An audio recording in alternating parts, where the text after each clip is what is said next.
Hey, hi Caleb, how are you? Good man, how you doing? I'm good, I'm good. So, Glad what's to up? hear. What's new? Yeah. Nothing man. Just been working. Very busy. Very busy. But yeah, all good. All good. How's things with you? Things are pretty good, just, trying to find people who've done something, couple steps ahead of me, trying to, Yeah. find out their story. So why don't we start with like a introduction? Why don't you tell me a little about yourself? Yeah. Great. So about me, I mean, at the moment, I'm running Finnus, which is a marketing company for financial services. Okay. Which we do like LinkedIn lead generation, SEO, content, that kind of thing. Started that in May of last year, and we're just scaling now.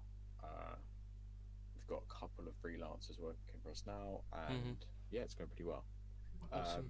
I also I've just started the new writer on school as well. So I have a YouTube channel where I do like copy. I used to be a copywriter. That was Mm-hmm. sort of my trade, and I used to make videos on that, and then I had a school community on that, and kind of I still have a free community on copywriting.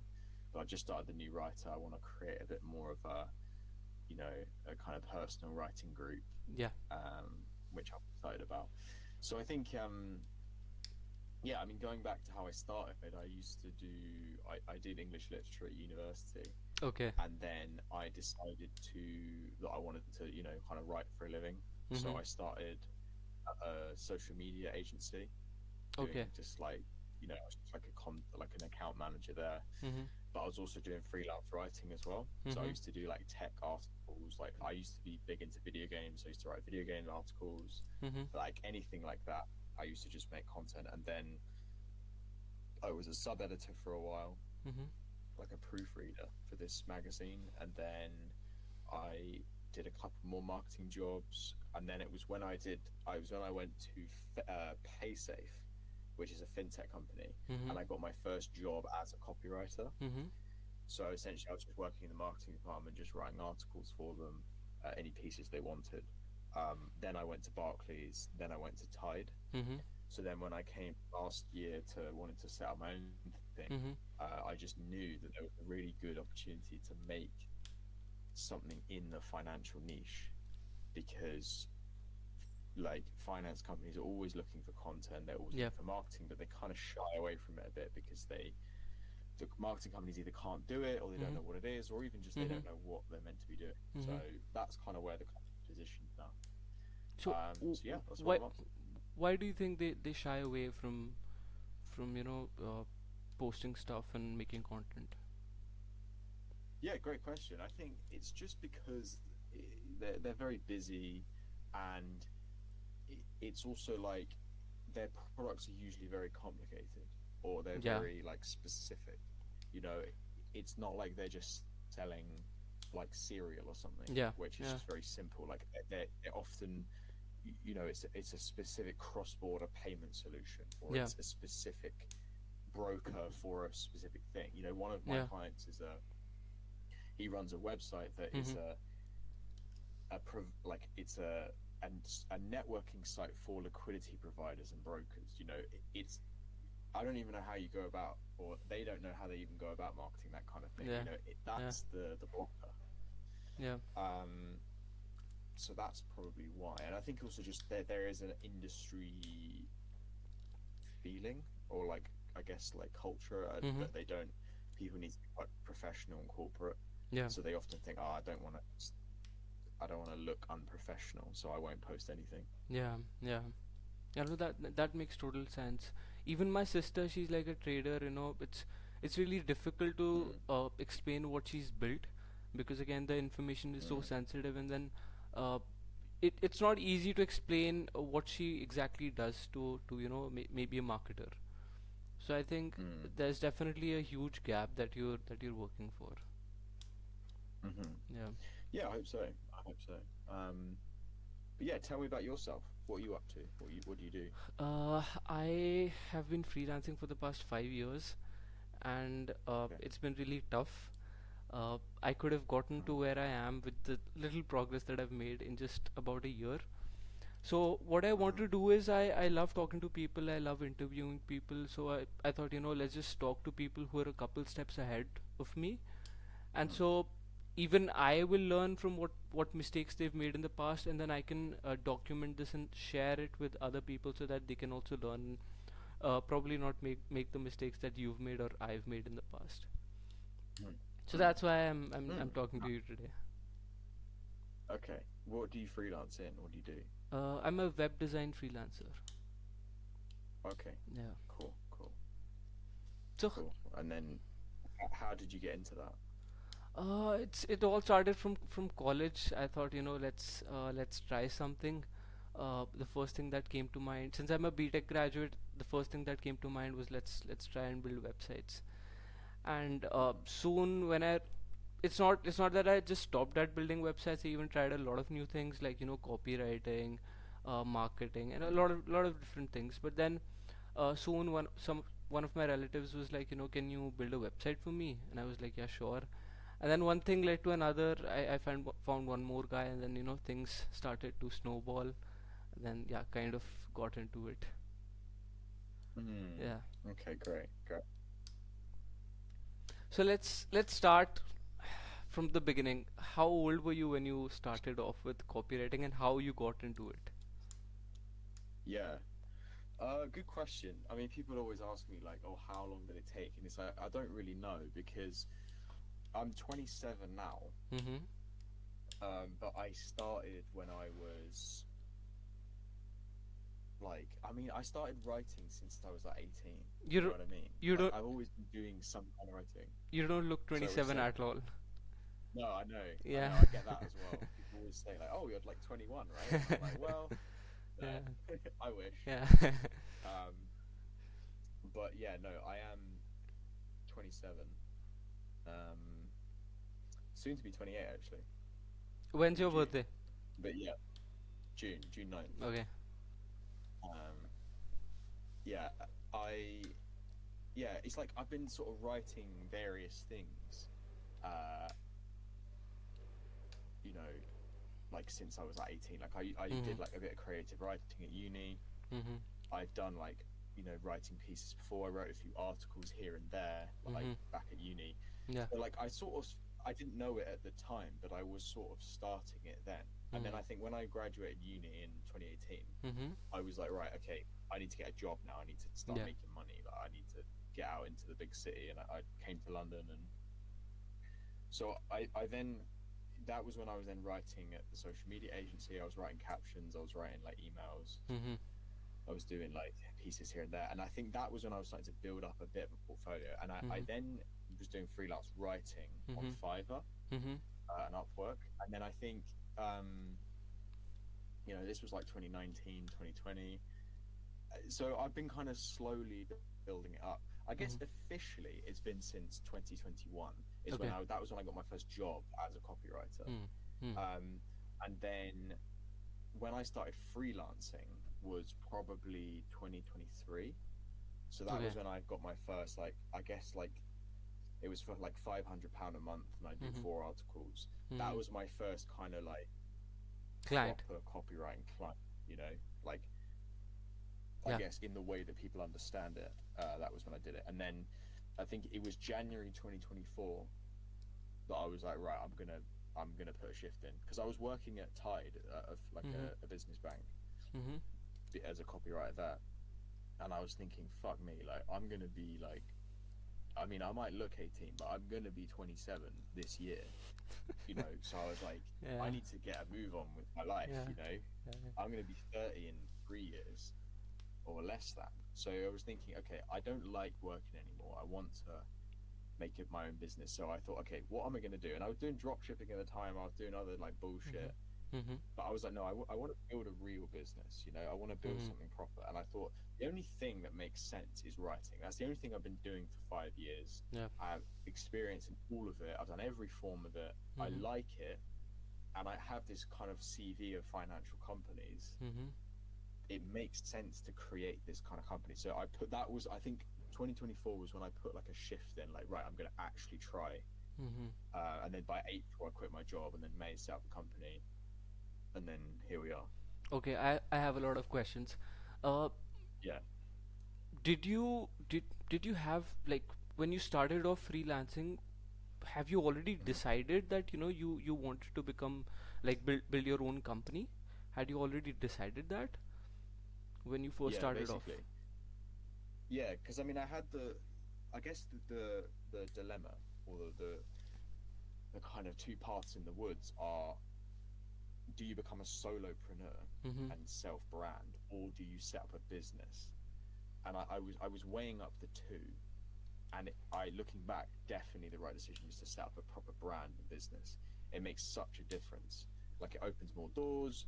Mm. People are more like, they talk to you as a founder, as a CEO, rather than necessarily as like just some guy on the internet. Yeah. But I think, yeah, I think I've always had ambitions to do Mm-hmm. that kind of thing. But for me personally, I mean, just personally, like, I've always had an ambition to do something creative, or make Mm. something, or create something. So that's where it comes from. And I think that was when I realized I could do it and make money at the same time. I was like, this is, I think, my calling. This is what I want to do. So um, that part is hard. You have to be quite brave and just say Yeah. one day, right, I'm going to make a business, and it's going to be great. And, you know, that first month, yeah, it was quite scary, just kind of putting it out Mm-hmm. there. But looking back, it's a good Why step. not? Why not? So, since your passion is to create something, why not work at a 9 to 5? Work at a 9 to 5 job and then deliver on that. Why did you have to start something of your own? Good question. Great question. I don't really know. There's a long answer for that. It's just how I feel. Hmm. I've worked many 9 to 5s, and you can't decide what you work on. You can't decide when you work. You have Hmm. to be in Yeah. meetings that you know are bullshit. You have to do things that you know suck. You have to do bullshit work. And the company kind of owns you, like, in a weird way. Like, even very freeing, because my time at Tide, Barclays, PaySafe was great. I was very well supported. You know, there was a lot of bullshit in them, but I always got on really well with everyone. I had really good managers. I never had a bad time. Hmm. So it But was it's it was just that, not for the money. no, never, never, Hmm. never. I mean, the money is a bonus. I make Yeah. way more now. That's a great thing. But yeah, it's not about the money. It's Hmm. about the freedom and the personal agency. Like, your creativity fucking skyrockets Yeah. rockets when you quit your job, because a job controls how you think. It controls what you do. You have to you have to act and behave in line with the company, because they might fire you otherwise. And you have Yeah. to turn up at 9 every day, and you have to be in the right meetings, and you have to speak the right way. You have to think of the values of the company. Yeah. Your mental energy goes into the company, Hmm. and that's what they pay you for. Whereas when your mental energy just entirely goes into yourself, everything changes, because you suddenly Yeah. start thinking, oh my god, like, all the things I could do, Mm-hmm. all the things I can do now. Yeah. And that's the one difference, in my opinion. Cool. And so if let's say someone is starting off, he is a freelancer and he wants to build his own agency just like yours. Uh, First off, how big your agency? Is it like two people? You said. Yeah, it's me, and I guess I have like one permanent freelancer, and then two like temporary freelancers. So I have Tom, who helps me with most of the writing, Mm-hmm. just assists and everything. Like, he's probably going to be the first official employee, Mm-hmm. as like a content manager.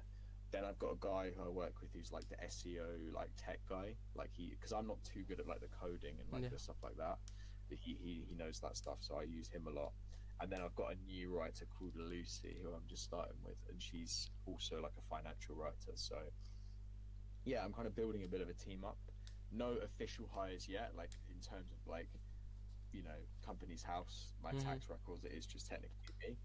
Um, but yeah, if I said, like, okay, if someone wants to build an agency, the best thing to do is just take on as much work as possible, because then you're going to have to find out how to make it work, and you're going to figure out who you actually need. Like, Mm-hmm. don't necessarily, because I'm speaking to people that are like yourself, like maybe Yeah. 6 months behind me, Yeah. and like they're in the stage where they're just a freelancer and they're,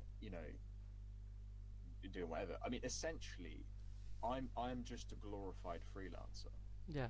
Yeah. I'm in that stage. Like, that's the kind of the in Yeah. between an agency and a freelancer is like you become a freelancer who outsources, Mm. Yeah. and then basically you're kind of an agency, Yeah. because like I do the marketing, do the sales, they speak with me. I'm the one who has the experience. So when I speak to clients, I'm like, okay, I'm doing this for you.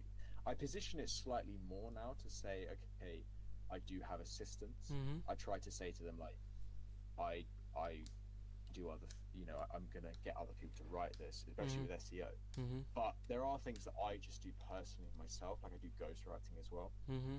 and I do that myself because I just think it makes more sense. But if I were you, what I'd do is just take on so much work and try and Yeah. take on as much work as possible, so that then when you can't do it, like Mm-hmm. you literally like like I don't have enough hours in the week to do this, Yeah. it will force you to think like, okay, how do I free up time? Like, what can I outsource Mm-hmm. straight away? And it will force you to make plans to be able to best explain it to someone, because then your first thing when you hire someone is like, okay, how do I explain in like 5 points how to write an SEO article, Yeah. or do this research to create this website, or how do I get someone to design a website so that they don't fuck it up Mm-hmm. and they get it right first time. Yeah. And that's when you're starting to build an agency, because once you have these processes in, then you can take that process and they'll learn it as well. Like Yeah. Tom now knows how to write an SEO article, so Mm-hmm. I say to him, we need this one for this week, and he knows already because the system is there. Mm-hmm. So then when I'm scaling bigger, my English just went out the window there. It He will be able to explain to other writers Yeah. how it works. Uh. So I'm sort of scaling just accidentally in a way. Yeah. It's automatically happening for you. Yeah, So, yeah, you said that say yes to everything. yeah. Don't you think that you should, to be able to have like a culture of clients, don't you think that you should say no to the ones who are not able to pay you the amount that you're charging? Yeah, I do. Yeah, like you're right. I mean, but I think because I'm in the financial niche, I have the niche of finance anyway. Mm-hmm.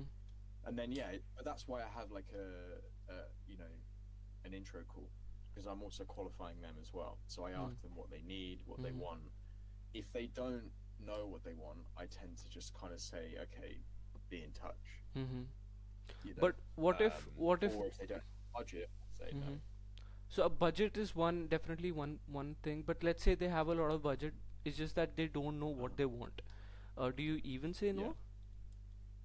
No, no. If they don't know what they want, I mean, they always know what they want, but as in, if they're like, come to me, there's usually something they want, and it might be like, because often, okay, the ones that I don't qualify, they'll be slightly more on the curious side, so they're just interested to see what I'm doing, Mm-hmm. interested to kind of just get a bit of information, just have a chat really, and Yeah. that's great. I love having those chats, but I think, you know, it's pretty much arranged from that to being like fully solution aware. Yeah. So Yeah. I've had clients that literally come on the call and they're like, "Oh, we're not even getting funding yet. We're Mm. just starting out. I'm just curious to see what there is out Yeah. there." Yeah. So then I have a great chat with them, maybe a contact for Yeah. the future. I've had other clients on the other hand who jump on the call and they're like, "I need an SEO campaign like yesterday. Can you do it?" I'm like, "Yeah," and then they say, "Yeah, I'll pay you like 1K, 1250 to do this." I'm like, "Yeah, sweet," and it's done immediately. So Mm. it really just depends. That's why I always have just an intro call and just kind of qualify them in that way. Like, I think Mm-hmm. it's very simple in that way. It doesn't really. I know almost immediately now like who's ready and who's not. Yeah. And so I just had a call with someone yesterday. This guy runs like a 2000 people IT company. uh, he Hmm. said that, the biggest mistake that he made while he was my age was that he was trying to do everything on his own. And so, Hmm.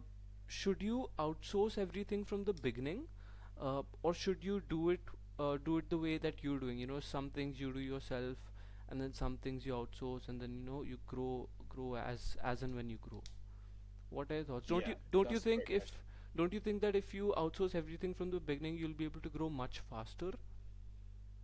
Yeah, yeah, agreed. I think you should at least plan to outsource because then, like I said, you make a system that then even just explains to yourself what you're doing. It's very easy to just kind of like wing stuff every week. But yeah, if you make a plan to outsource or an explanation, even if you don't outsource it, it then helps you systemize it. I think one thing I will say though, it's important to do it yourself first to make it as efficient as possible. Hmm. Because the problem is if what I've seen people do this before, where they outsource everything from the start, Mm-hmm. and the work is dog shit because they don't really understand what they're doing. Yeah. They don't. The freelancer or the person who outsources doesn't understand what they're doing, and the work you produce is just subpar. Like I know how good it has to. Like I know what a good SEO article is. I know a good web page. So I'm the quality control Hmm.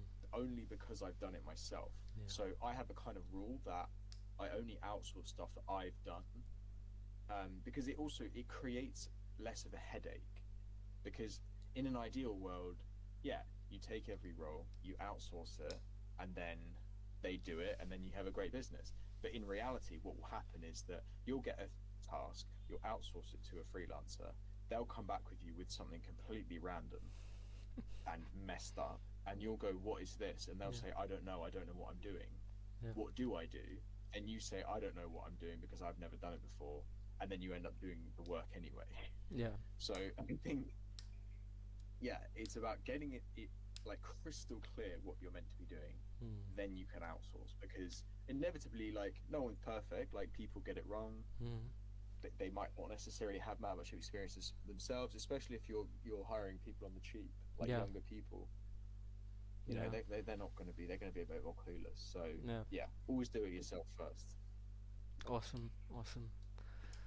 So, what are your goals from here on? Where do you plan to scale this?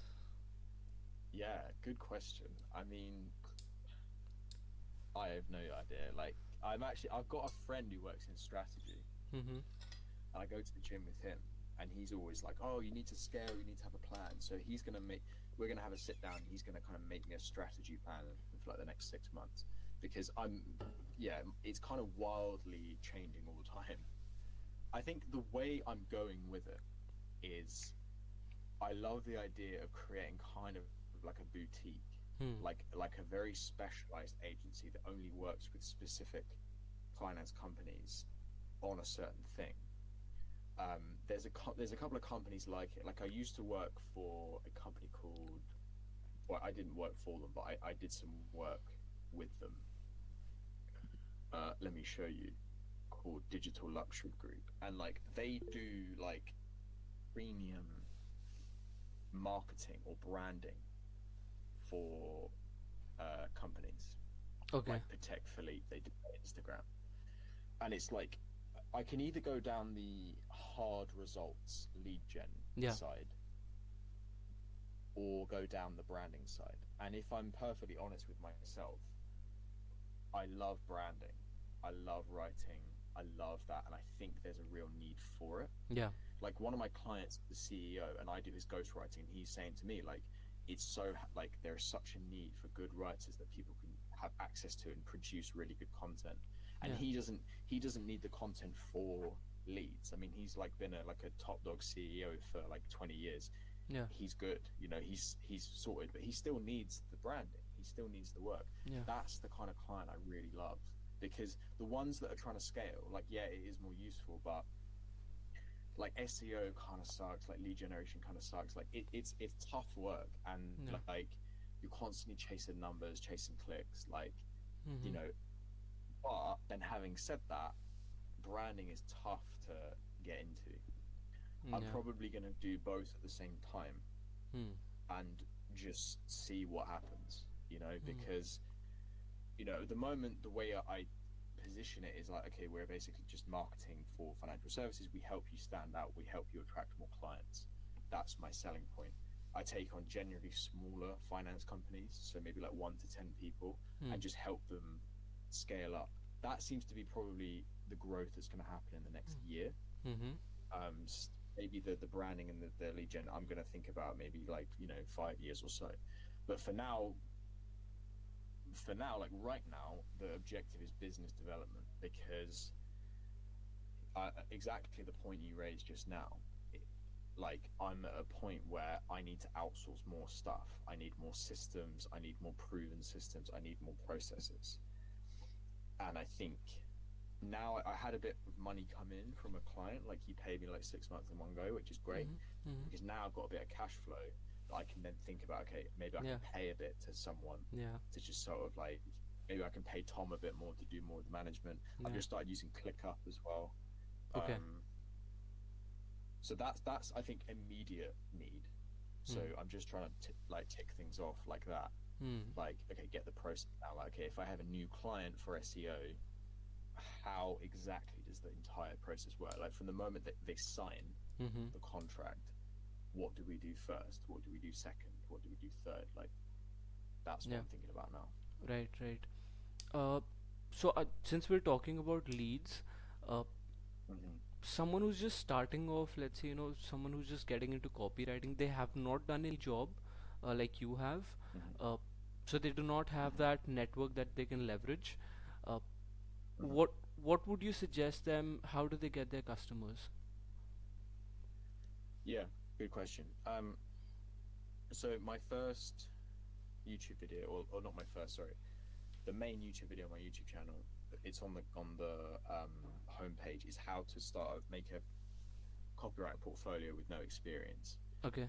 Like, what you should do is just make it look really good. So, if you're trying to get into copywriting, I say this to anyone, like, presentation is everything, Hmm. because you're a marketer, so you need to market yourself. Like, you can't have, like, don't be lazy, because a lot of people are lazy. Like, they show me like a Google Doc and they're like, oh, this is my portfolio. I'm like, spend like like Yeah. an hour making a free website on Hmm. Canva, not Canva, Card. Make a free card portfolio. Make something like a presentation on Canva. Make a, you know, even if you've got no work, just create articles. Just write an article on something, and just have it on your portfolio. Mm-hmm. You know, like, write a blog, and then just have that. Just demonstrate that you can write, Yeah. and then what I would say is, like, when I didn't have any experience or any writing or any network, like, Fiverr and Upwork are awesome. Hmm. If you can present yourself really, really well on those platforms, make like your work really cheap, like $10, $20, and then like write like an article or a couple of social media posts, and then bang, you got a client. Like, that's technically a client. Like, Hmm. you're not going to make the money on it necessarily. Yeah. You're not going to be making like 10K a month, but you, it's how I started, and I think Okay. it's just one of the easiest ways. People go there looking for cheap, like I go Yeah. there for looking for cheap writers, Yeah. and I think, yeah, that's how I would start. Okay. Okay. Yeah, I mean Yeah. that's a great place to start. I have tried Upwork. It hasn't really worked for me. I don't know why. Mm-hmm. Maybe I haven't done it for long enough. What I do is I Yeah. just cold call people and try to sell. That's worked okayish. At least Uh-huh. gets the money in. Uh, but have you Yeah. tried cold calling? Never. No. Okay. Okay. Cool. I think, yeah, I think it's one of those things where I don't know, I've never tried it. I've only ever done cold email and LinkedIn. And Now LinkedIn, I get a lot of through. how's LinkedIn going on for you? Is it like the long game as people say, or is it how soon can you get customers from LinkedIn? Yeah. So I used to use a tool called Skylead. It's like Dripify. It's like an automation tool. Okay. And I would have automated. It would automatically add people in the financial niche, and then once they connect, it would send them an introductory message like, "Hey, nice to meet you." Then it would follow up, like, okay, if they didn't reply, we would say like, hey, like, this is what I'm doing, we're working with this company, we're working with that company, like, are you interested?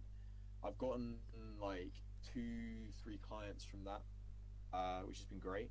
But and that was in like a month as well, 2 months. So that was awesome. But I did then get banned on LinkedIn, so you know, not great because Yeah, LinkedIn doesn't like yeah, the automation tools, and they have a yeah, feeling that it's trying to crack down on these tools. yeah.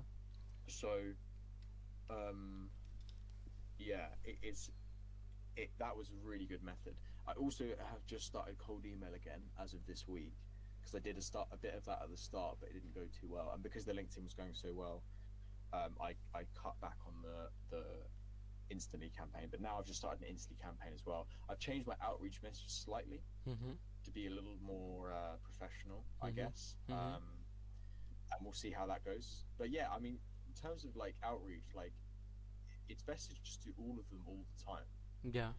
because like I've realized from like learning about my clients, because I'm always like reverse engineering what my clients are doing, because Mhm. essentially they're hiring me as part of Yeah. their marketing and lead Yeah. generation. So I'm like, okay, if they are like 5 10 years ahead of me, what are they doing? And Hmm. honestly, they're not doing anything particularly different.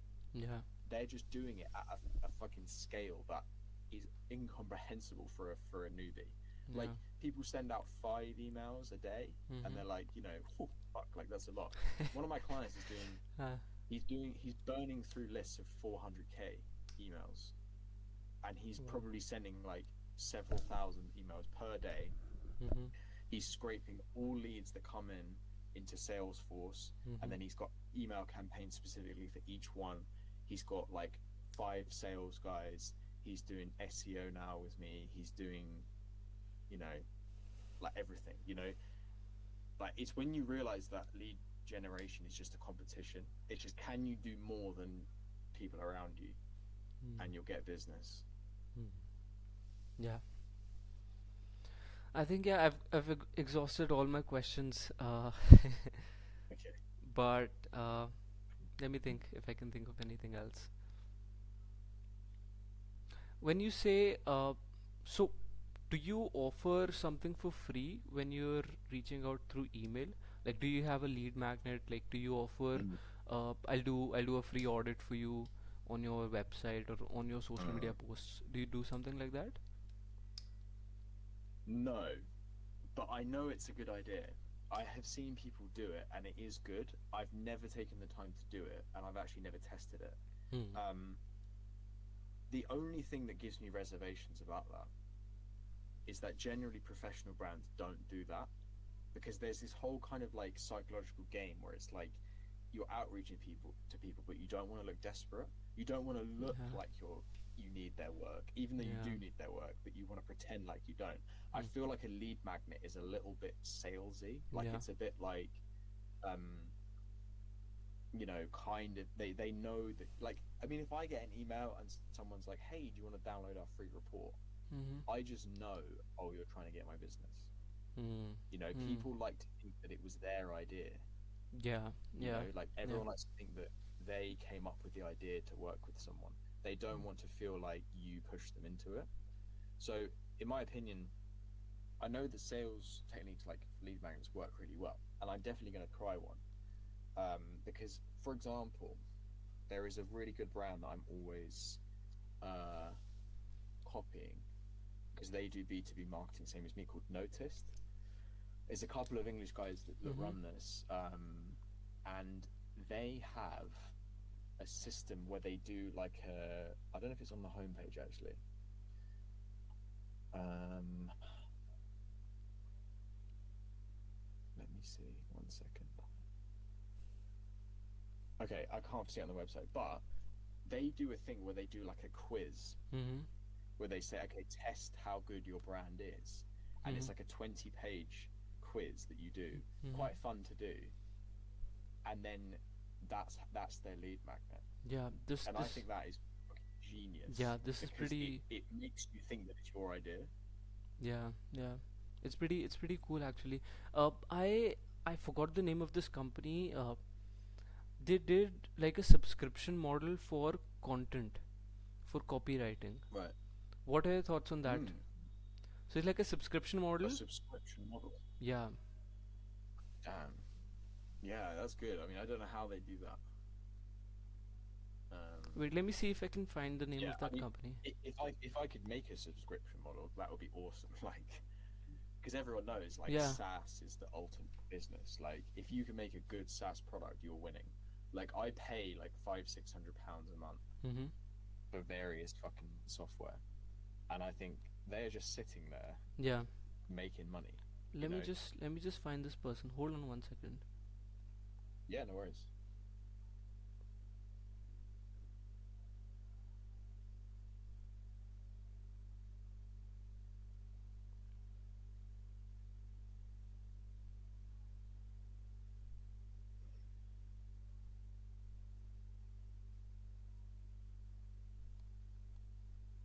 You know what? I'll send that to you. I'm forgetting the name right now, but I'll send that to Yeah, you. no worries. Yeah. No, it's any time.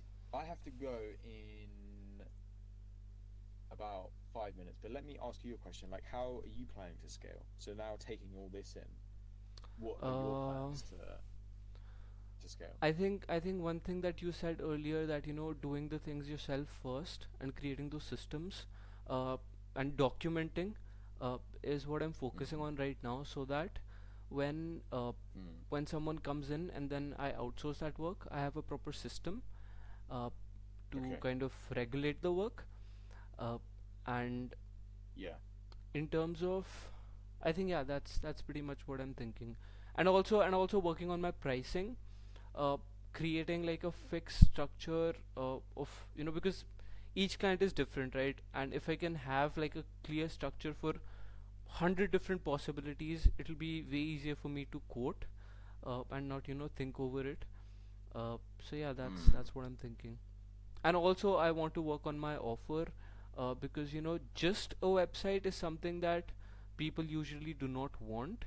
uh, they Mm. usually buy a website from a marketing agency, wherein the marketing agency handles the marketing work, and then they also do the website on top of it.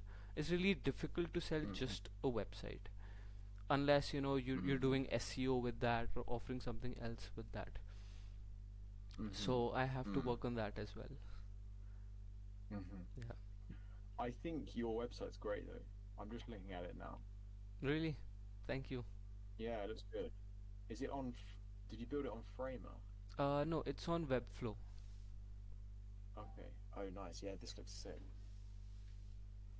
Because I mean, look, I need a. Occasionally, some people ask me if I build websites, which I don't. But I'd love to have someone on hand who Sure. does. So if Sure. I can rely on you for that, that would be awesome. Sure. I would love to. Yeah, awesome. Um, all right, let me connect with you on LinkedIn. You haven't got a photo on LinkedIn. Sorry. You haven't got your photo on LinkedIn, No, I have. I'll show you. have you? Mm. Yeah. See. Oh right. My LinkedIn's playing up.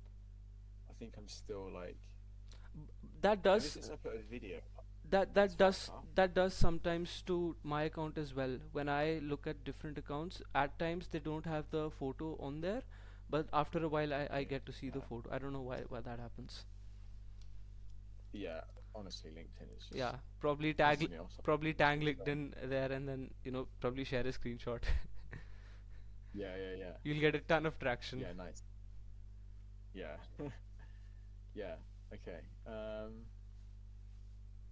So yeah, how much do you charge for your website? Like, say if a new client comes into you, Hmm. how do you price your stuff? Uh, so what I'm doing right now is all the money that's coming in is from that subscription model. So it's like, you get unlimited work done for a fixed monthly cost, which you can pause or cancel whenever you want. Uh, so Mm. it's like one request at a time, which is 1500 a month, and then two requests at a Okay. time, which is 3000 a month. So one Okay. request is one web page, and that could take like anywhere from 3 to 4 days. Different kinds of things will have different timelines. So if let's say you want like Mm. a poster, it'll just be 24 hours. If you want like a full-fledged functional coded page, it'll probably be more than 4 5 days. Depends on what you Mm. want. I have that structured on a page. So Okay. if you And look up, how? if you look up the welcome Yeah. page on my website, if you put in the URL and then /welcome, type in welcome right after the URL, you'll be redirected to the Okay. welcome page. You'll be able to see all the timelines and all the different things. How long will it take? Everything. Oh, great. So you do like a. How is that going? Have you got any clients on this? Yeah, it's going pretty well actually. Okay. And how many clients do you have using this? Just two, but they pay well, so Just yeah. yeah, that's good. And so how often do they submit work Uh, or request? it's really, you cannot predict that, because as and when they have work, they send me work. So I have like a Okay. Trello board, and then as soon as they have some work, they just put in the request on the Trello board. Sometimes it's a lot of work, and then I usually try to outsource some of it. But most times it's not that much, so I can manage it myself. Okay. And how many requests can they put in per month? The number of requests you can put in are unlimited, really. It's just that Right. if you're on the one request at a time plan, we'll only work on one request at one time, and then we'll shift it to the done section and then move on to the Oh, second one. So this is what I was that's telling. very clever. This is what I was telling. Yeah. What you can do with your copywriting thing as well. Have like a Mm. subscription thing, and have like 4 columns. One will be like a support column, wherein you have contact and support and all of the billing and all of that stuff. Then you can have the to do section, wherein all the to do cards are there. Then you can have like a revision section, and then the done section. Maybe you can do something like Mm. that for yourself. Yeah, that's Yeah. very clever. That's very clever. I might think about that Yeah. because I genuinely just do like a. I just do like a package. So I just do like a.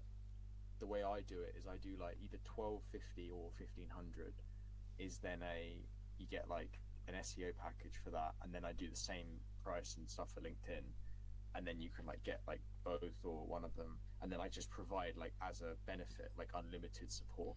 But I never thought about doing it kind of like more IT like that where Yeah. you offer more support Yeah. for more money. Yeah. But I think yeah, I like the idea of positioning like that. Yeah. It's very clever. Hmm. And you can have that, the form that you said. Even I was thinking of how I can incorporate that, the quiz that people can take on your website, and so have that Mm. quiz, and then then you can kind of pitch them about the subscription, something like that. Or maybe Mm-hmm. have your website say that it's a subscription model, something like that. Mm. Yeah. Mm-hmm. Yeah. Okay. Great. Interesting. All right. That's great. That's great. Hmm. Actually, I That's got also me have thinking. to go. I also have a meeting, Yeah. so Honestly, it's got me thinking because I'm like, when you just like, it's got so many ideas. I'm like now thinking about other things, but I need to just ignore this, stick on what I said, do yeah. the business development first, and then I'll think about this. So, but yeah, I've got to go now as well. So it was good to chat to you, mate. Same here, man. Appreciate your time. Learned a lot from this. Yeah. And is it okay if I share this conversation out on YouTube? Yeah. Yeah. Go for it, man. Go. Okay. All right. Thank you so much. Thank you so much, Caleb. Cheers. Have a nice one. Thanks. Bye bye. Bye.